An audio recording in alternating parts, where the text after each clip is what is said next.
And in Brussels, Eurozone finance ministers are meeting to discuss whether to boost the EU bailout fund, which was only set up last year. The European Commission and European Central Bank want to widen the fund to give it more flexibility if larger Eurozone members, like Spain, need help. Belgium's finance minister wants the pot doubled to 1.5 trillion euro. However, Germany, the biggest Eurozone economy, has so far ruled out any substantial increase. A reflection of the major tensions within the Union.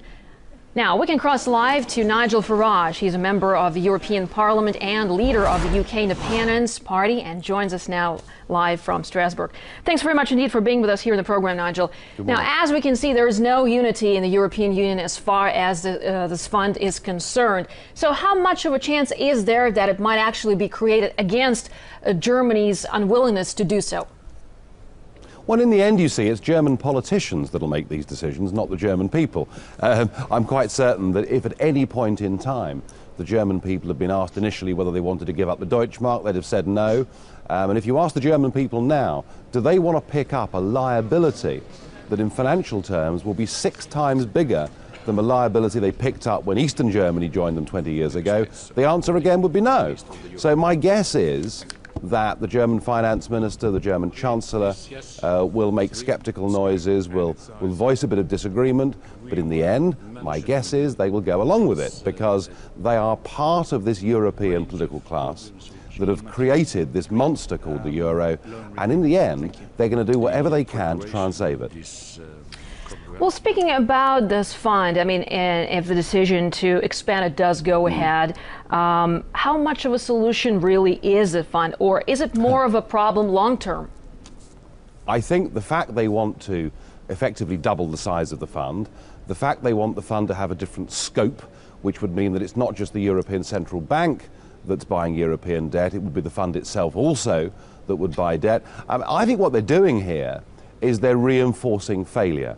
At the end of the day, countries like Greece and Portugal and Ireland and possibly even Spain should never have joined the euro in the first place. They're now trapped inside an economic prison with a whole set of policies that don't suit their circumstances. And I think the more we build up the bailout fund, the more in effect we're pouring good money after bad. And this really is a tragedy because, you know, these people who are stuck inside, I mean, Greece, we have mass demonstrations, we have violence, we've had people actually killed on the streets. And if they hold the Eurozone together, then the conditions in those countries are frankly going to get worse. And what it really needs is a frank assessment, which is there is an argument that in Northern Europe, with Germany and Luxembourg and Holland and a few countries like that, possibly France as well, that there is an optimal currency zone that can work and can hang together. But for the north and south of Europe to be stuck inside a monetary union is never, ever going to work. But nobody inside these institutions wants to face up to that. And when the EU President, Herman Van Rompuy, comes here to Strasbourg tomorrow morning, I should be saying this to him across the floor of the European Parliament, and I've no doubt they'll all boo and they'll all jeer because they're all in denial that this project cannot work. Well, Mr. Farage, let's take a look at the situation in a broader context. I mean, you mentioned some of the countries that are not doing so well, and Portugal is one of them. So you're blaming the euro for their problems. But, I mean, some countries still want to join the euro. For example, Estonia just joined the Eurozone not so long ago. Now, why is that? I mean, if the euro is an unstable currency, if some of the European Eurozone countries are not doing so well, why is it that more countries want to be part of the Eurozone? Yeah, the Estonia decision is quite extraordinary. I mean, it's rather like boarding the Titanic after it's hit the iceberg. It is the most incredible decision.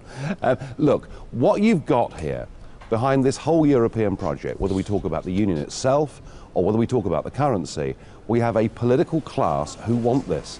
You know, even countries like Switzerland and Norway, who very sensibly have stayed outside the Union, who have genuine, sensible free trade agreements with it, even in those countries, a majority of politicians would sign them up for all of this stuff. So that's the great battle that is going on in Europe. It's the battle between the political leaders and public opinion, which increasingly is saying, we don't want this. Now, in the end, public opinion is going to win because you can't build a new state, and that's what we're engaged in here, without having the consent of the peoples. And that consent has never been asked for, and it's never been given. Well, like it or not, I mean, the euro is not going away tomorrow. It cannot just disappear overnight. So some things got to be done in order to, come up with a solution for the European woes there. What are your thoughts on this? I mean, what can be done to keep the euro, to save the euro, to strengthen its position in the European Union? Well, what they're doing by increasing the bailout funds and by carrying on this lunatic policy of buying their own debt, and then after last week's auctions in Portugal, patting themselves on the back. Oh, isn't it wonderful? Haven't the auctions gone well? Well, in fact, all they've done is buy their own debt. And so, they will go on doing this. They will do everything they can to keep this monetary union together. But in the end, the fundamentals will prevail and it's not going to work. And, I look at countries like Greece and Ireland and Portugal, and then I look at a country like Iceland. Iceland, outside of the EU, they took their pain all in one big hit. They had a massive devaluation of their currency. It fell by about 80% in value in a few weeks. But now, 2 years down the track, we see that Iceland is heading back towards growth. The currency is now appreciating. There has to be a bust here. These countries, these southern European countries, cannot stay within this European zone, and it's about time we woke up to it. Well, while clearly there seems to be a division on how to handle this crisis in the EU, we've got China that pledged to buy Spanish government bonds, and Japan that vowed to help Portugal. So the Asian countries seem to be doing more to help than the European countries, the countries within the European Union, and Germany specifically as the biggest economy. So why is that? Well, certainly the Chinese have been buying some bonds, although I wouldn't describe it as being much more than dipping their toes in the water. The Chinese are very much long-term players and long-term investors, and they will seek to get as much influence in Europe as they possibly can. But, they're not going to prop the whole thing up if they can see that bonds are going to get considerably cheaper. So they'll pursue a strategy of scale down buying these things. That is my guess. But, the other big worry I've got is that with the ECB buying up its own debt, and now with this half agreement yesterday in Brussels that the Stability Fund should start doing the same thing, you begin to ask yourself, a year, 18 months down the track, will the European Central Bank itself actually be, a liquid, functioning organisation? So all we are doing here. What is your answer to that? So will it be a functional organization? What do you think? Well, I just don't know. But my fear is that this contagion in the financial markets is going to spread. It's already spread to Portugal. It looks like Spain's on the agenda. Goodness knows, if it gets as far as Italy, then the sums we're talking about to prop this thing up are going to be absolutely astronomical. And as that happens, you begin to question not just the sovereign debt of a small country like Ireland, but the whole sovereign debt position of the European Union itself. That is the direction that we're headed in. If we continue to pursue a strategy which is to prop up and keep together a monetary union that does not work.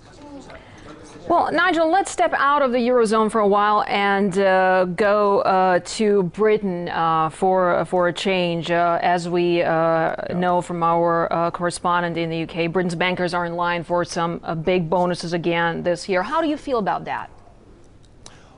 Look, politicians and central bankers, particularly in America and in Britain, made some disastrous errors in the late 1990s, allowed the banks to massively overextend themselves and overlend, and we finished up bailing out these banks. I can quite understand why the man in the street finds it abhorrent that people earn these large sums of money, but the difficulty is that in global finance, it is a competitive market, and what we really want is we want the banks that have been propped up with public money to be profitable. We want to get a decent return on the money that we put in, and that means you have to keep the top talent within those banks. So if people are generating huge profits for HSBC or whoever else it is, if people are generating massive profits, you have to reward them, because if you don't, they move somewhere else. And I know that sounds unpalatable, but it's the truth. All right, Nigel Farage, European Parliament member and leader of the Eurosceptic UK Independence Party. Thanks very much indeed for being here with us in the program. And while Europe mulls over its economic woes, China is offering its support to help the continent tackle its crisis. In his latest program, Max Kaiser looks at why the Asian state is doing it. The Kaiser Report is coming your way in just over 15 minutes' time, but here's a preview. Well, let me make this following prediction. China is buying European bonds. Why are they doing this? I think it's because at some point they will demand payment in the form of gold. You know, in the European zone, there are about 11,000 tons of gold, which would be the highest concentration of gold in the world, higher than even the U.S.'s 8,000 tons of gold. China, moving into Europe, buying those bonds, of course, Europeans will never be able to pay off those bonds because their economies are in free fall, and then China will turn around and say, okay, you can't pay us back in euros, but we'll take the payment in gold.